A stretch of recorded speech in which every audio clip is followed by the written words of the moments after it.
എന്താ താങ്കൾ ഉദ്ദേശിക്കുന്നത്? ഇവിടെ ഫ്രീ വൈഫൈ ബസ് സ്റ്റോപ്പ് ഉണ്ട്. എന്നാ നമ്മുടെ യാത്രക്കാർക്ക് ടോയ്ലറ്റിൽ പോകാനുള്ള സൗകര്യം ഉണ്ട് ഇവിടെ. അതല്ല ആദ്യം വേണ്ടേ?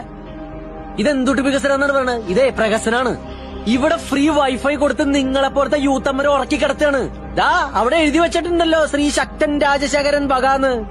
എന്തുട്ട് വകാന്ന്? അങ്ങോരെ കുടുംബത്തിൽ നിന്ന് കൊണ്ടുവന്ന കാശത് നമ്മുടെ പൈസയാണ്. 25 ലക്ഷം രൂപയെ ഒരു വീട് പണിയല്ലോ. ഒരു പട്ടിക്കൂടാണ് പണിത് വെച്ചേക്കണ ഇവിടെ.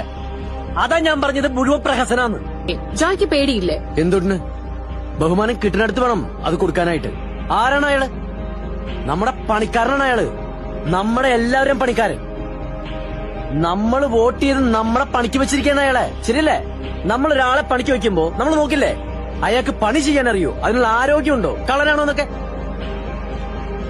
CM-ന്റെ കാര്യത്തിൽ നമ്മൾ ആരെങ്കിലും അത് നോക്കിയിട്ടുണ്ടോ? കള്ളനല്ലേ അയാള്. പൊളിറ്റിക്സ് കളിക്കാനല്ലാതെ അയാൾക്ക് ഈ പണി ചെയ്യാൻ അറിയില്ല, അതിനുള്ള ആരോഗ്യവും ഇല്ല.